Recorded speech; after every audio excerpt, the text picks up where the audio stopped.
ఆంధ్రాలో చంద్రబాబు నాయుడు గారి పరిపాలన కానీ, ఆయన ఇచ్చిన సూపర్ 6 పథకాలు కానీ ఎంతవరకు వస్తున్నాయి, అందుతున్నాయి? చాలా వరకు మేమంతా లబ్ధి పొందుతున్నాం మేడం. మాది నెల్లూరు జిల్లా. అక్కడ అందరూ కూడా చాలా మందికి ఈ సూపర్ 6 పథకం ద్వారా అందరికీ అందుబాటులో ఉంటాయి. అదేవిధంగా ఈ పంచాయత్ సెక్రటరీ వీళ్ళు కూడా బాగా వర్క్ చేస్తున్నారు. అంటే వాలంటీర్ల సిస్టమ్ అనేది మళ్ళీ తీసుకొస్తాము అని చెప్పేసి మాట్లాడారు. బట్ దాని గురించి ఇంతవరకు మళ్ళీ ఆ ప్రస్తావన తీసుకొని రాలేదు. మరి అది ఉన్నప్పుడు బాగుండిందా? ఇప్పుడు బాగుందంట?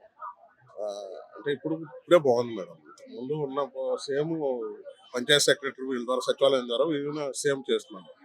గతంలో 5 ఏళ్లుగా చూసుకుంటే రాజధాని లేని రాష్ట్రం అంటే ఏపీఏ అనేవారు. మరి ఈసారి రాజధాని ముగుస్తుందంటారా? ఖచ్చితంగా మేడం. చంద్రబాబు నాయుడు చేసి చూపిస్తారు. అమరావతి రాజధానిగా కరెక్టే అంటారా? చేస్తారు. మరి పవన్ కళ్యాణ్ గారు కూడా ఉన్నారు కదా, మరి పవన్ కళ్యాణ్ గారి పర్యటనలు అయితే సాగుతూనే ఉన్నాయి. మరి ఆయన పరిపాలన విధానం ఎలా ఉంది? మరి ఆయనకి ఇచ్చిన అన్ని పదవులకు న్యాయం చేస్తున్నారా? చేస్తున్నాడు కదా మేడం. నిన్న కూడా ఎవరికి ఏదో ఫండ్ కావాలంటే కూడా వెళ్తే స్పాంటేనియస్ గా రియాక్ట్ చేశాడు. రానున్న రోజుల్లో విడిపోయే అవకాశాలు ఏమైనా ఉన్నాయండి? తెలియదు మేడం. అది